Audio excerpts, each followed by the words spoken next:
Oh, the croaky voice of Kevin A. Ranson is there. How's it going, buddy? Yo. It's Ethan McKinley's Questionable. Hit the music. Ba, ba, ba, ba, ba, ba.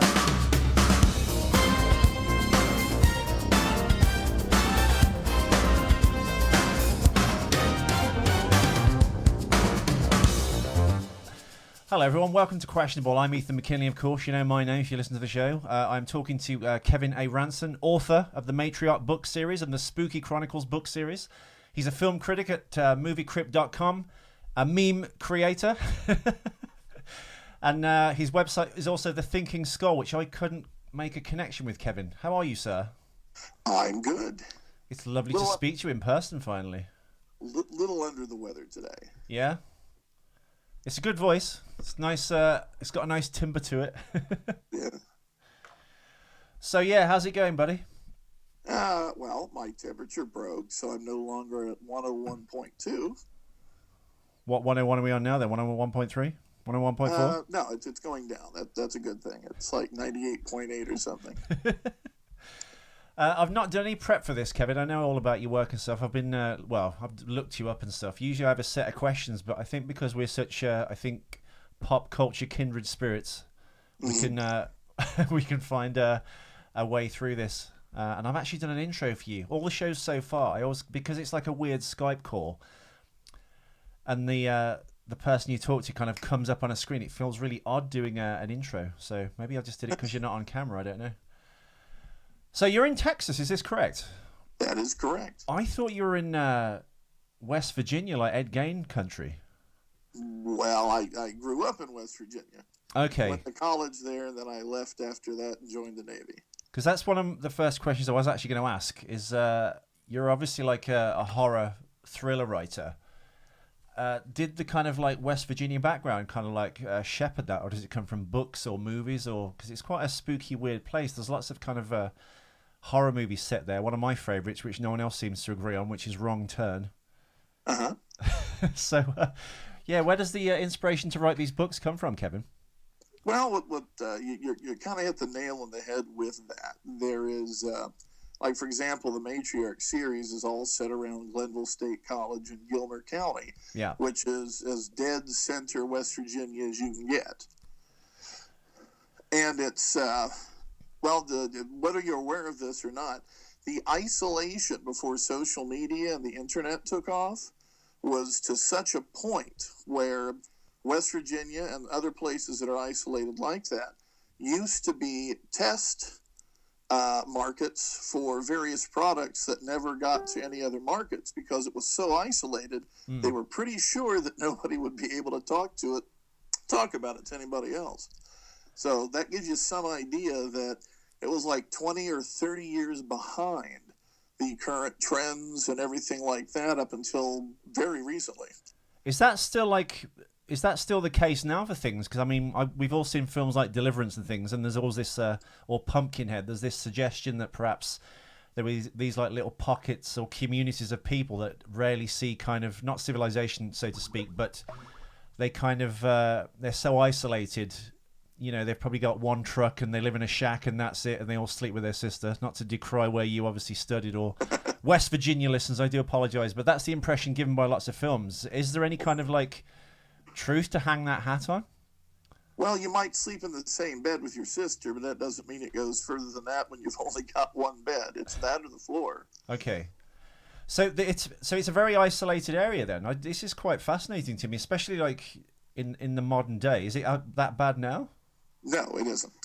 Like I said, about the turn of the 90s, where AOL and some of the internet services started building up and branching out, a lot of that changed because they had access to it. Yeah. So there's no kind of like hidden pockets of like evil hillbillies with like two heads and axes like the Wrong Turn film series. Or what's the other one? It was remade recently by Alexander Aja about 10 years ago, in fact. The Hills Have Eyes. There's none of those kind of characters running around. No. Actually, I think the remake of that, I don't remember if the original was or not, but the remake was kind of set out toward the nuclear test deserts. Oh, no, that's the well, you know what? I saw the first one at the cinema. I did see the second one at the cinema. The second one, I think, is set. It's got kind of soldiers in it, and they're doing a military operation, like a test, and they all get captured by the hillbillies. And there's this like bizarre, awful. And I've got quite a strong stomach for horror films, but there's an awful rape scene with this kind of like awfully mutated hillbilly dude and one of the like female servicemen. It's quite distressing.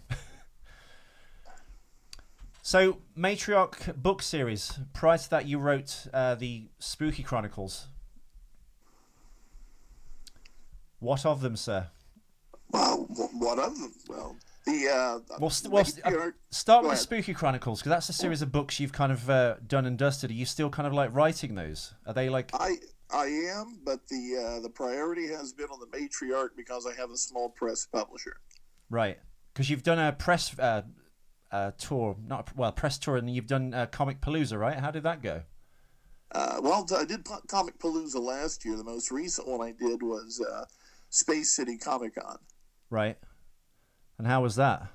Well, it's modest. They're mostly trying to get your name out there. I'm not Stephen King or James Patterson or, any of these people. So this is where people go to discover people that likely aren't going to have a bin right in the front of the bookstore. What few bookstores are still around? Mm.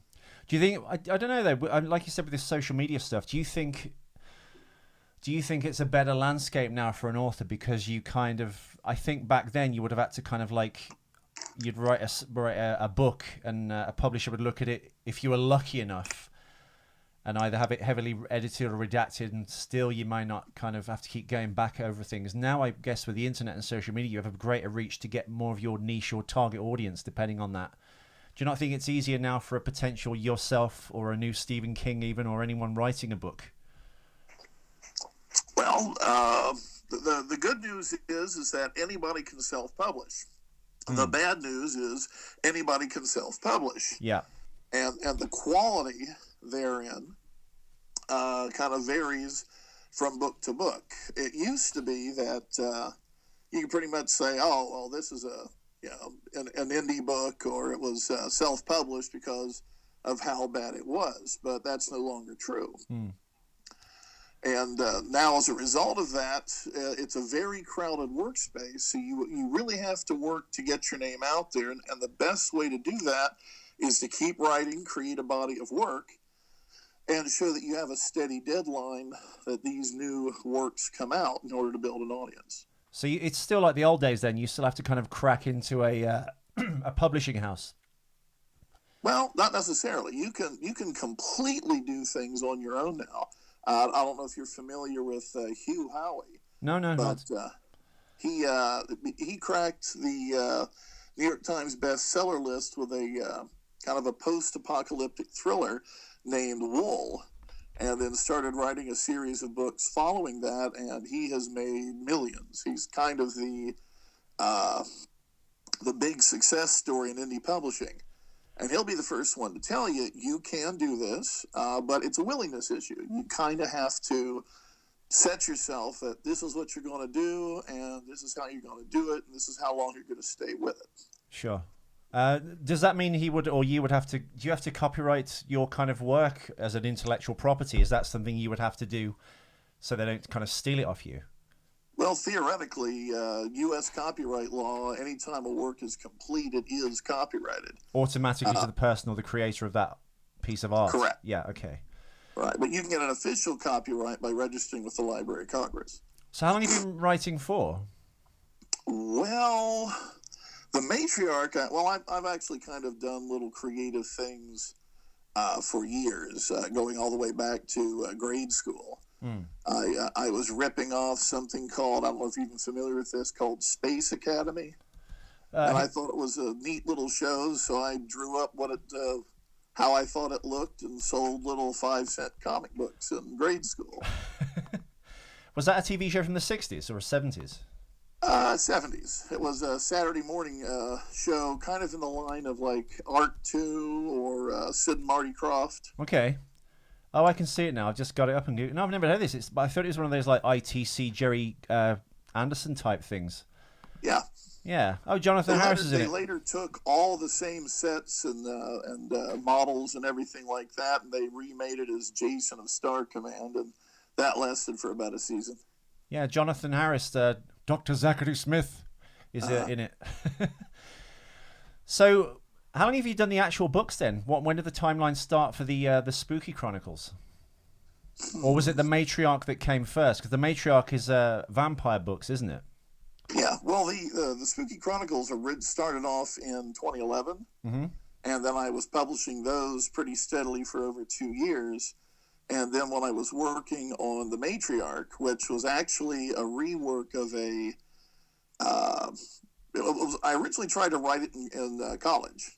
So the place where I was actually setting everything, I was actually there attending the school at that time. But I was smart enough to know I wasn't smart enough to write it as best as it could be. So what's the story of the Matriarch for the listeners? It's you're on to the third book now, is that correct? The third book is out. I'm writing the fourth book now. And it starts with the murder of Sarah Louise Lynn, is that correct? Right. Well, that actually takes place about 100 years earlier, in 1919. And what's the basic gist of the story for people? Let's hook them in. All right. Well, the basic gist of it, if you boil it down to its core elements, is vampires operating out of an old folks' home in central West Virginia. See, everybody does that. I actually got some very much bigger reactions at Space City Comic-Con. I had a guy he looked like he was going to spit up whatever he was drinking. He was laughing so hard at that. Well, I have to temper my laugh. I've got a mic in my face. I'll have to mess with the levels in the audio when I edit the show together. So, is this the presumption that kind of they're going to die anyway, and if they do kind of like die, no one's going to really miss them, and it's quite plausibly deniable to go, oh well, Auntie Mabel just died. Well, there's several elements that went into the premise of the story, not the least of which is the fact that the elderly in West Virginia are pretty much abandoned by their kids, families and stuff. Grandkids. Yeah, there's nobody to take care of them. They run out of money because they're living longer, and they wind up in these places which are the kind of budget places where they don't get all the health benefits and everything they need. So I thought it would be a neat idea when I reworked the book that this state-of-the-art rest home would be kind of a Dracula's castle with a built-in blood pool. and the mutual benefit is that by imbibing a few drops of the vampire's blood every 2 to 3 days, they can pretty much live without any kind of medical issues and continue on, and the vampire in question can survive without having to go on the hunt or kill anyone. Or so it's basically an exchange between the two parties for mutual benefit. Yes, but not everybody's keen to the idea. No. I would have thought, for the vampire's point of view, there, because the blood would be older. It'd be like kind of eating old food as a human being. You'd be like, oh God, have we got any kind of new? What is it? This bacon's old. Can we get some new bacon, kind of thing? Well, you know what's interesting about that is, when you're imbibing the blood of a vampire, two things happen. One, you become healthier, considerably so. The second thing that happens is the predisposition towards mesmerizing or enthralling these people kind of goes down, because you really don't have to. But my vampires are kind of Dracula-esque, so some of them can bring up storms, call down thunder and lightning, and those mass hypnosis, like an entire wing of a mall somewhere. Everybody just starts kind of going zombie and doing something at random. Well, I was going to come to that. Can we, without damaging the plot of the book, can we discuss maybe the rules of these vampires? Are they kind of traditionally the same, or what? Like you said, one can call down thunder.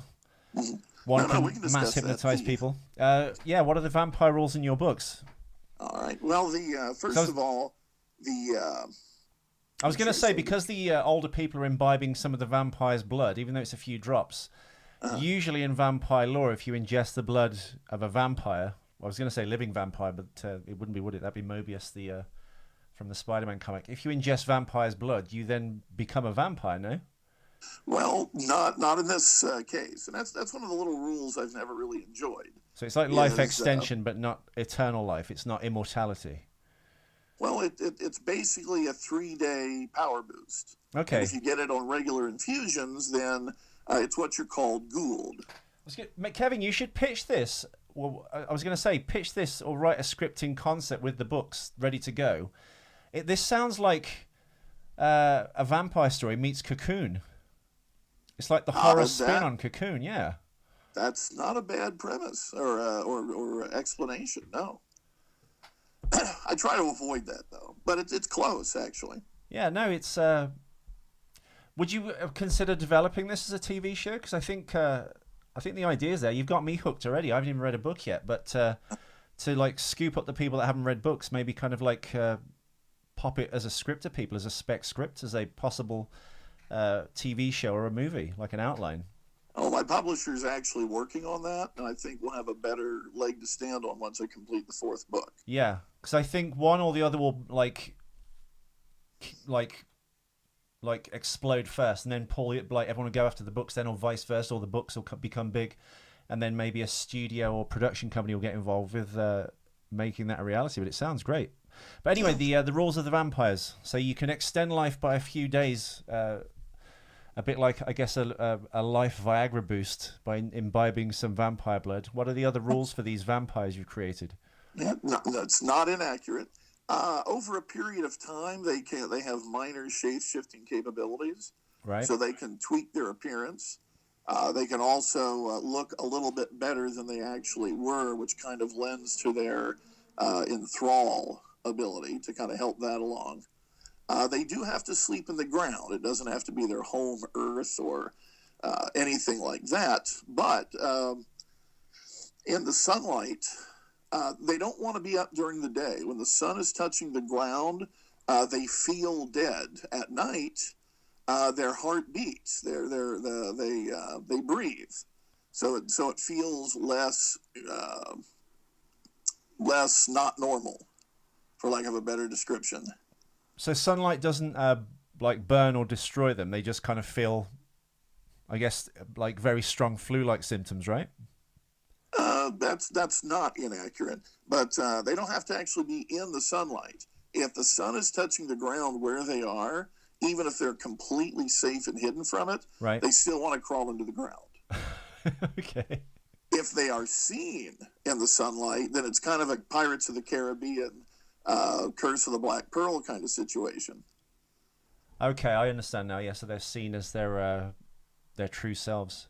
So Right. you're under. So it's nearly midday in Texas. You're under the weather. You're one of these vampires, aren't you?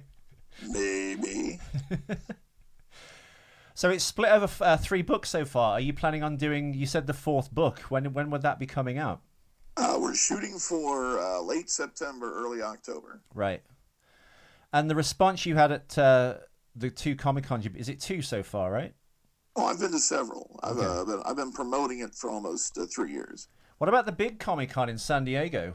How does that work? Is that do they only work in concert with like big studios? Because I heard recently that the Comic-Con is going to, or kind of Disney, have pulled out of kind of like exhibiting there because of piracy and things. I know Warner Brothers have mentioned that they were going to do that as well. So I think Comic-Con may return back to its original roots of comics and actual books for authors of both those media.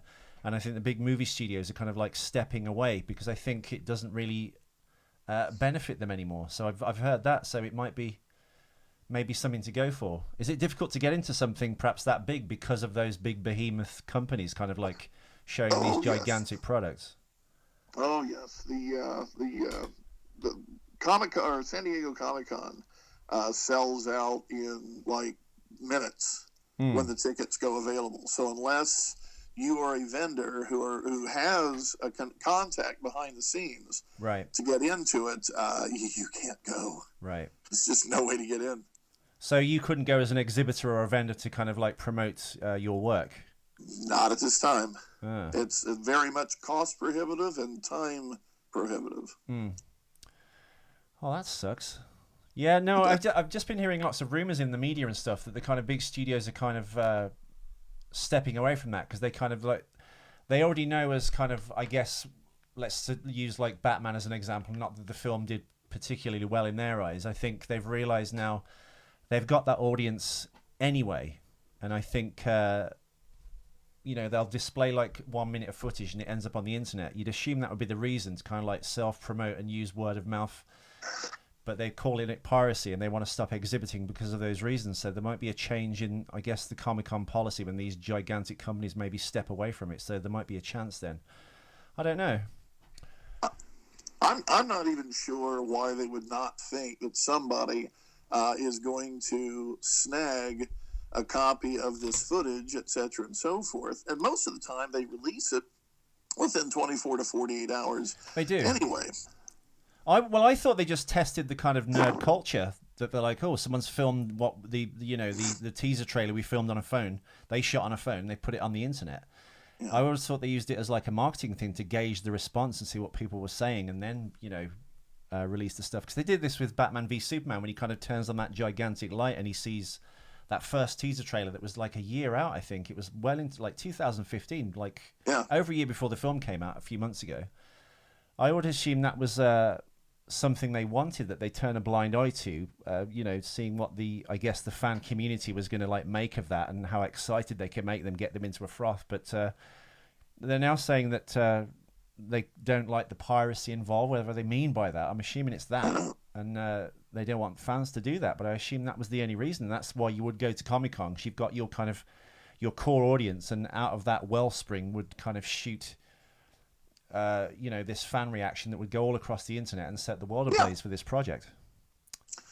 Well, if you've ever seen it, I think the Ring, when the American remake happened at San Diego Comic-Con, people kept finding blank videotapes, or what they perceived to be blank videotapes, like Easter eggs, in plain paper bags everywhere, in front of doors. There must have been 10,000 of them. And all it had on there was the video of Samara climbing out of the well. Exactly. That whole montage, just to make everybody go, oh my God, just for that kind of thing. And yeah, I agree with you. I think that would be the reason to do it.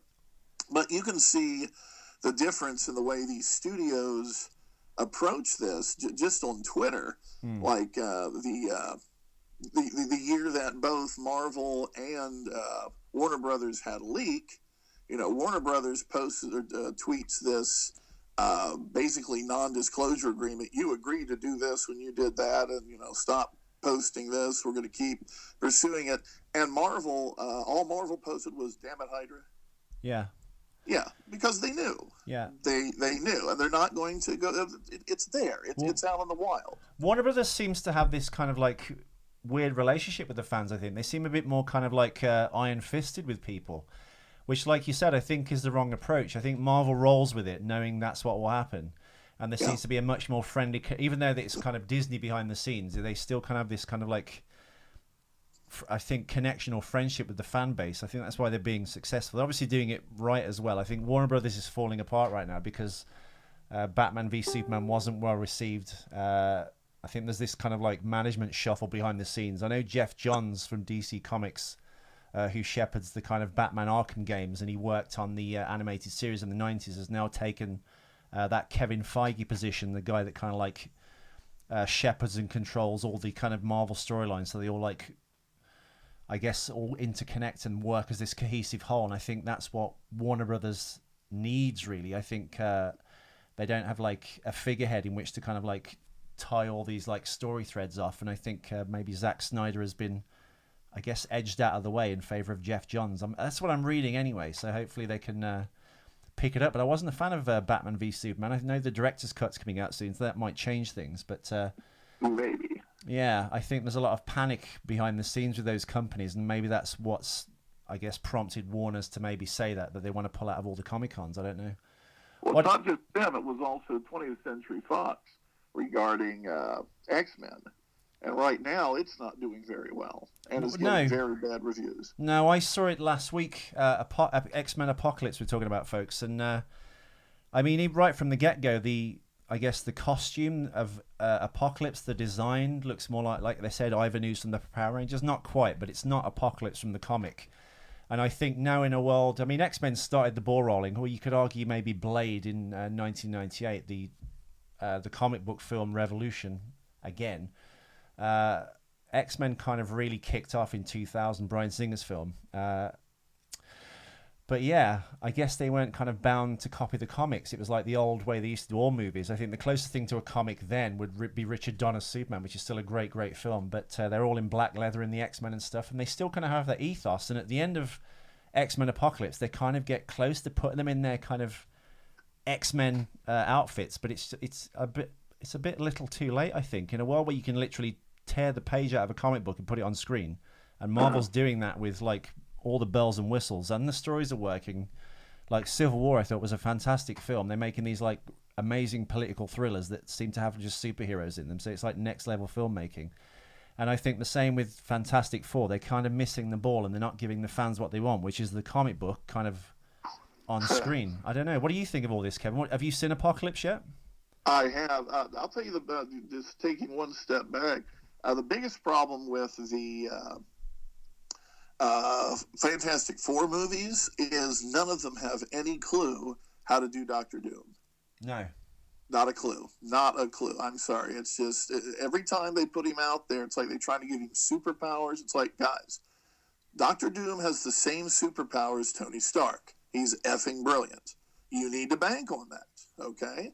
And that's simply it. But Apocalypse, it almost feels like they're trying to score fan service with the book. I mean, it's like, you've seen it, right? I have, yes. Okay, not a huge spoiler, really. They wind up in a place, somebody escapes using a regular helicopter, and then they are surviving heroes at this point, walk into this hangar, and here is this very cool, very futuristic, I'll just say it looks like a effing Quinjet, you know? And suddenly there's flight suits, which just happen to fit everybody, and poof, they're suddenly back to X2. Yeah. You know, except it's not anywhere near as good. We haven't earned it, and it just feels like a lot of shortcutting to set things up for future. Well, also you've got the Wolverine Weapon X bit in it, which we've kind of seen in, like, I think 4 films now out of the 6 X-Men films. They've kind of, like, nodded to that constantly. We've seen that. And like you said, it was very, very convenient. And also the timeline, which is a complete mess. I think they hit the stride with First Class. That was my favourite X-Men film, but that was Matthew Vaughn, director of Layer Cake. And, oh, God, what else has he done? Kingsman, which I loved as well. But, Bryan Singer seemed to kind of go, oh, the X-Men franchise is back on, and come back to it. Days of Future Past was pretty good, even though it wasn't like the comic. And then, like you said, it's all kind of like all these kind of nods. You know, there was a joke about third films not being that good while referring, I guess, to Brett Ratner's X-Men 3. But maybe they were talking about the third film of this new iteration of it, like Apocalypse, because it wasn't great. And there was loads of fan service things in it that made no sense. And again, with the timeline, Quicksilver, the first one was set, I think, in the 80s. This is meant to be... No, this is the 80s. The one before that was meant to be the 70s. It's 1983, I think. Yeah, I didn't get the impression at all in any of X-Men Apocalypse that it was set at all in the 80s, really. I mean, the Annie Lennox song was in it, but it didn't look like an 80s film. Quicksilver is still wearing the same clothes and doesn't look any older. Jennifer Lawrence, which I guess if we could be kind and say in X-Men First Class she was 18 years old, so we're 20 years ahead from that. She doesn't look 38, and she just seems to be giving these kind of like Diet Coke Katniss speeches as Mystique, and she's never in a Mystique form. I can only assume because she's a big star, not willing to wear the makeup. And it seemed to be more about Jennifer Lawrence with a bit of Quicksilver. They all seem to get the balance wrong. They never kind of pump Cyclops up, or he was given a bit in this film, but not really. Well, consider the fact that in the comics continuity, Mystique is Nightcrawler's mom. That's true. Like, you don't recognize your own son? Yeah. None of it makes sense. I don't know. What do you think the problems are with Fox, with the Fantastic Four? Apart from what you've just said about Dr. Doom and things, they need... I think Fox's arrogance, they don't want to ever kind of give things up because that would be like admitting failure. Because they were going to say last year, they announced, I think, was it Robert Orkey said, we're going to do a Fantastic Four sequel, regardless of how this one performed and how it was received. Yeah. And then we're going to kind of seed it into the X-Men films. Yeah, except that's not going to happen now. No. And there was a £200 million Gambit film coming out, which has been taken off the slate because they've just seen Deadpool as a successful, very close to the comic, I guess, in spirit anyway. And that was made for $60 million and did more money than Batman v Superman. So I'm not sure what the situation is at Fox right now, but I think they need some kind of central figurehead, or like Sony did, give them to Marvel and let them do it right, and they'll get a cut of the money. But I could never see Fox ever giving that up because it would be like some admitting failure thing. Well, if they keep tanking on the movies, they may not have a choice. Their best strategy may be to give it back to Marvel and take a cut because they have shared licensing with that, and that way everybody gets a cut, and Marvel gets the characters, and all is right in the world. Because the Fantastic Four film, if Marvel did it, I guess, could be a period film set in the swinging 60s, right? That would be kind of the way to go, because it had not been done that way before. No. And I guess it wouldn't interfere on the current timeline, because I'm not sure how you'd seed the Fantastic Four and the X-Men into the Avengers now with Infinity War coming. I think Marvel doesn't want it because there's just too much going on there. I don't know. Well, last count I heard, there are 62 named Marvel characters that are due to appear in the Infinity War. Yeah. And anyone listening, this will be split over 2 films by the Russo brothers, the guys that made Captain America 2, The Winter Soldier, and Captain America Civil War, which is still playing in theaters. Yeah. I don't know. I think what a lot of people are afraid of is that part 1 is going to be all the B stringers doing what they're going to do, and then part 2 is going to be all the A stringers. Yeah. Which I hope they don't do, though that really wouldn't make much sense.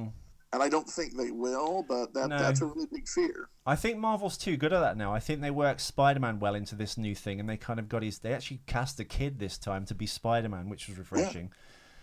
Yeah. I'm not sure. I think, I mean, Sony's made another mistake, isn't it? I think, who was that guy that used to run Fox that kept messing up the films? He was one of the problems with the League of Extraordinary Gentlemen. I've forgotten his name. Tom Rothman. He now works at Sony. And as soon as he goes, what else did he do? He's responsible for X-Men Wolverine. Apparently, he kind of repainted loads of sets that were ready to go. He pushed Gavin Hood out of the edit. He directed some scenes himself, and he micromanages many productions. He's now left Fox, and he's gone to Sony. And I think we can get to this now. We're at Sony and Columbia, your beloved all-female Ghostbusters. What do you think of that movie? Because there's a lot of hate for it on the internet and stuff. I don't like the fact that they keep trying to tie it to the original. If you're going to do that with your advertising, you should have done it with your movie. Well, I'm not sure why they in fact kind of did that, because the first they were saying it's a reboot, which would kind of null and void that. But now it looks like this sequel mix kind of thing. I don't know. It's a confusing ad campaign, I think. Yeah, well, Melissa McCarthy, who's in the cast, of course, said exactly the same thing. And she's gone on record by saying she took this to her bosses, and they said, we don't care what you think. And that was a direct quote. Yeah, that sounds like Tom Rothman. If you don't know who Tom Rothman is, Kevin, look him up and I'll send you some material. But he's a famous micromanager and tinkerer within, like, filmmakers' work. Allegedly. This is all the only things I'm reading. But it sounds like it's his kind of fingerprints on it. My only issue with it is it kind of like... Not that it's all female, but it just seems kind of... I think sometimes when there's this kind of... We live in a very strange world now, Kevin, where everyone has to monitor what they say and think. And I think in times like this, it becomes almost this McCarthyist Reds under the bed witch hunt here, where everyone's so afraid to kind of like be balanced in things. They overcompensate and it swings the other way. And I think the backlash from the fandom, apart from it not being Bill Murray and Dan Aykroyd, but I mean, obviously Harold Ramis died and stuff, and Bill Murray said no finally. I think it just looks like this obvious kind of like, oh, well, it's all going to be girls and it's girl power. And I think people have railed against that because it seems like too much political correctness. I'm not sure. I mean, I'm sure it'll be fine. Melissa McCarthy, what did I see the last with her in Spy? And everyone kind of like thought that was going to be terrible. And it was actually really good. I thought she was funny in it. Jason Statham was really funny. That was a good movie. So, you know, we'll see. It just seems it just seems like a push too far in the direction of PC, and people have like pushed back against it. But we'll see. The only other thing I have an issue with is the special effects don't look great, which is strange for a mainstream Hollywood film. They don't look as good to me. Maybe I'm just being an old fuddy-duddy than the original. Well, from what I've read, and I've done a little bit of research into this, a lot of the what you would consider digital effects are actually practical effects, like the ghosts you actually see are really there. And they're wearing costumes that are seeded with blue LEDs to kind of give them that glow. And then there's a CG level of afterglow, kind of like digital smoke, which gives them that additional effect. I don't know if you're familiar with it. There's kind of a home series of like screensavers or something like that, where you can kind of haunt your own house. Oh no! For the life of me, the idea or the name of it escapes me, but one of them has like ghosts, and it looks very cool. But it almost looks like the production ripped off that design and decided to go with that. I mean, it looks very good for the product, but I don't know if they did that incidentally or on purpose. No, I don't know. I did, also, with the thing you mentioned, they started off practically and they've added all this CGI to it, so it weirdly looks kind of not as good, to me anyway. It sounds a bit like the Thing remake, where Studio ADI, the Alec Guinness, the actor Alec Guinness and Tom Woodruff did all these amazing Thing effects, which you can see practically, and then the studio forced them to CGI all over it. Yeah, I don't know. Very, very strange. So you're also a film critic with moviecrypt.com. You were building a vault or a crypt, weren't you? Those pictures ages ago on Facebook. What is that? Well, what I've been planning to do, and I haven't gotten to do it as much as I want, is I dress up as the Grim Reaper, which is a costume I keep working on. You've just broken the fourth wall. You should never have said that. Why is that? You've broken the fourth wall. They know it's you now. I know. Oh no! Oh no! I never put that together. Really? Like, yes. Now, see, that's funny because I will appear at a convention wearing the costume, and then I will disappear, get out of the costume, and come back, and no one has any idea. It's like an actual secret identity. It's awesome. I just thought it was some kind of like mock-up you had. I didn't realise that was you under that thing. God, I'm stupid. It is. I've got an 8-volt brain. I apologise. Sorry, everyone. I've been hoodwinked by the author. But what is it? What is the crypt then? Because it looks like it's like a morgue that you store bodies in, isn't it? Like the drawers that you pull out and there's a person in there. Right. Is that for inspiration? Is that where you work? Because Guillermo del Toro has got like a house that he works out of, and it's filled with reliquaries and like old movie props and scary things and like Lovecraft paintings and things. Is that what it's for you? Does it help the creative spark? Yeah, it pretty much is. Most of the props that are out there are things I've been collecting over 25 years. And then the bedroom here where I'm actually talking to you right now, my wife is also a horror author. And we have little like Grim Reaper statues and skull lamps. And the closet door has this number, it says 1408 on the closet door. The famous number, the hotel room, what is it? Number, right? That's right, isn't it? It's the Stephen King book. Movie the same name. Yeah. What's your favourite films, Kevin? What inspired you, like growing up? What are the things that kind of like stuck in your head that are kind of like things you return to? Wow, that's. Or are you more of a kind of reader? Well, I'm actually more of a movie guy. I admit to that. I probably don't read near as much as I should or would like to. Movies are a little more compact for that reason, but yeah, I'm mostly into the horror genre, vampire movies. But I gotta say, the movies I keep coming back to were a lot of the ones that hit kind of the mid '80s. You know, Ghostbusters in 1994. Yeah. The 1985's. Fright Night. That's one of my favorites. That's 1985, isn't it? I believe so, but I was actually going to say Back to the Future. Okay, That's yeah, one yeah. of those. That's one of those weird movies that it comes on at any point. I just stop and watch it to the end. It's ridiculous. What horror-wise? What about The Thing? You've seen The Thing, obviously. Oh, absolutely. Yeah, I think that's one of the closest. I guess one of the best non-Lovecraft films, right? Pretty close. Yeah. Did you hear about Guillermo del Toro was going to make In the Mountains of Madness, and he kind of like threw the idea away after developing it for years because of Prometheus, because it almost followed in lockstep his story from the book, basically. Uh-huh.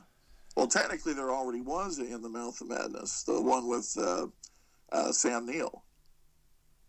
Oh, you know what? I apologize. I've mispronounced that. The In the Mountains of Madness. That's what I meant.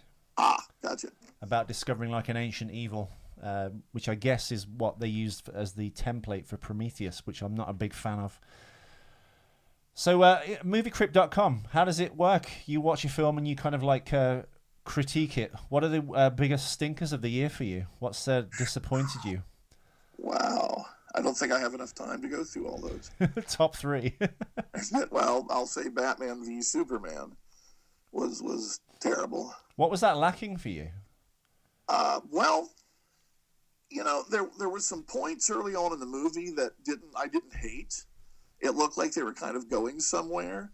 The problem is there was just too much standing around and brooding and this, that, and the other. I actually enjoyed the parts with Batman and Alfred. Jeremy Irons did an awesome job. I think Ben Affleck did an awesome job. Yeah, he was the best thing in it. Yeah, everything in the third act just completely fell apart. It looks like they had Act 1, Act 2, and then they tried to do a whole nother 3-act movie in the third act. Yeah. And they didn't have time. Yeah, not to give it away, but they did 2 massive kind of story threads from the comic book, and they just crammed them into the last, 10 minutes, didn't they? Which was weird, because that's 2 separate sequels.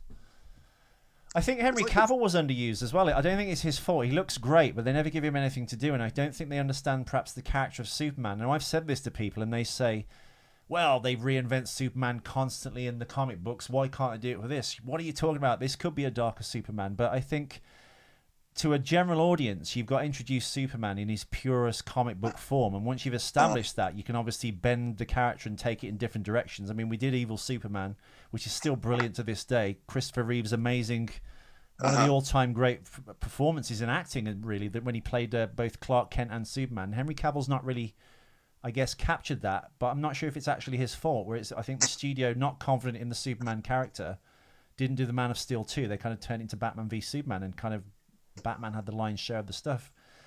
I don't know. What do you think of what they did with Superman? What's your take on it as a writer and a comic book fan? I think I agree with you. It really was Batman's movie, and then they kind of let Superman kind of hang out, and then of course they just kind of sprinkled it with Wonder Woman. And there were so many things that just... They killed Jimmy Olsen, didn't they? Oh, yes. Although they didn't identify him.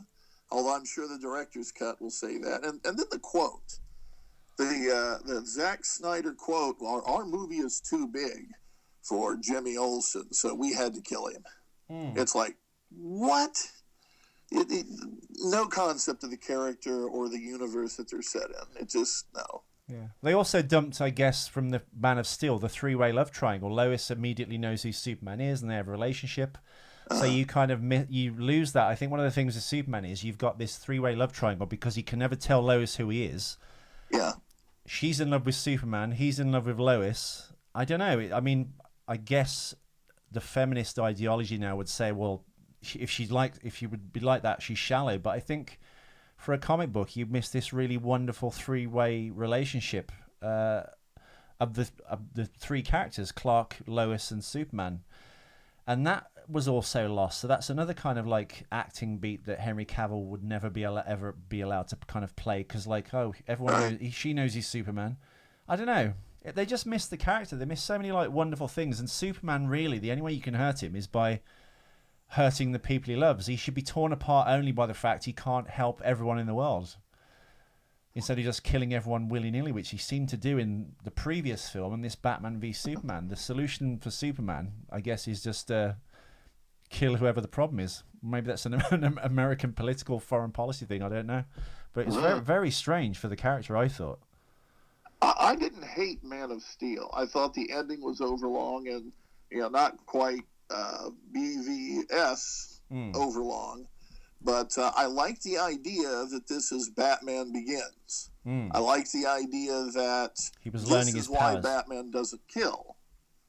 I think they had something there. And with the second movie, instead of continuing that, they literally pushed it aside and went, okay, well, this is Batman's story, and Superman's kind of here, and Wonder Woman's kind of here, and it's like, what the heck? It just, no. I don't know where they'd go with it after this as well. I guess, presuming, spoilers everyone, turn off the radio now, but if he resurrects himself from death, presumably he'll be closer. They can kind of cheat it now and make him closer to classic Superman, where he doesn't kill anyone and his colors are brighter and he smiles. I don't know. Well, or he could come back as a bad guy and they have to fight Superman or something. I don't know.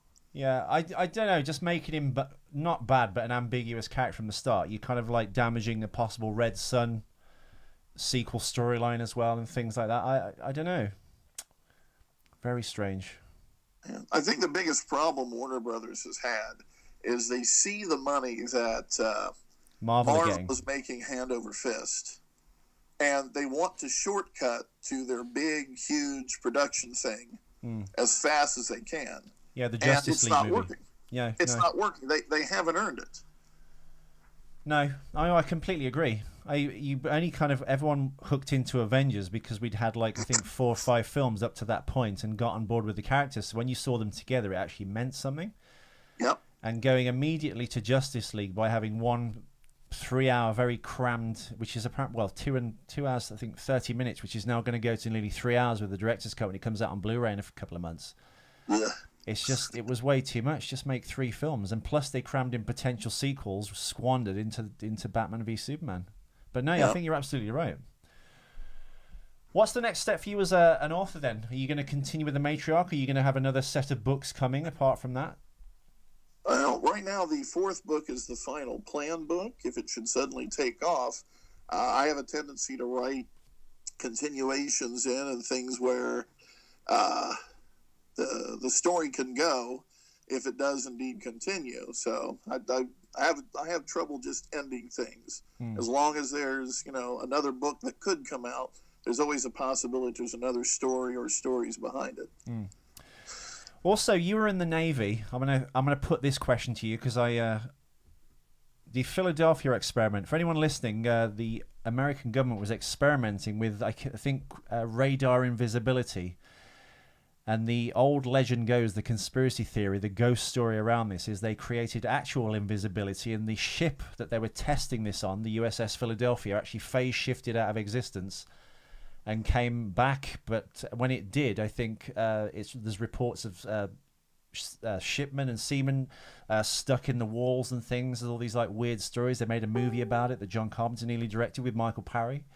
Have you heard of the Philadelphia experiment, and what do you think of it? I've seen it. I've lived in Philadelphia, and I thought it was a neat idea. So there's no truth to the the disappearing ship. Well, most likely not. No. But you never can tell. Isn't that the way the story goes? If you want to make everybody doubt something, make a movie about it. It's like, oh no, that couldn't possibly have happened. Yeah, disinformation. You give them a good story, and then you kind of like say a load of rubbish at the end of it. Therefore deconstructing the good stuff you've said. A bit like David Icke. Where can people find you, Kevin? The Thinking Skull. I clicked on that, but I was having trouble getting through to the website. Is it just the moviecrypt.com that people can hook up with you? I'm going to put links to all your stuff on the webpage, of course. But thinkingskull.com should be working. Yeah, I'm actually getting it off a Goodreads website. Hang on, let me just see if I can drop it into Google instead, because the actual link on the Goodreads website is I'm getting this. I'll send you a screen grab of it, but it's alplus.net, a deluxe company, and there's an exclamation mark on it. So I've taken a picture of that. I'll send it to you now, which is very strange. Why is it doing that? But assuming apart from me, it will work for everyone else. But yes, it's the thinkingskull.com. They can find your blog and your film critiquing at moviecrypt.com. I'd like to thank you as well personally, Kevin, for the joy I get every day from the Facebook page. Don't cross the memes. Thank you. Yeah, what's you're going to continue the Spooky Chronicles as well. You're up to book number 4 on that. Is that correct?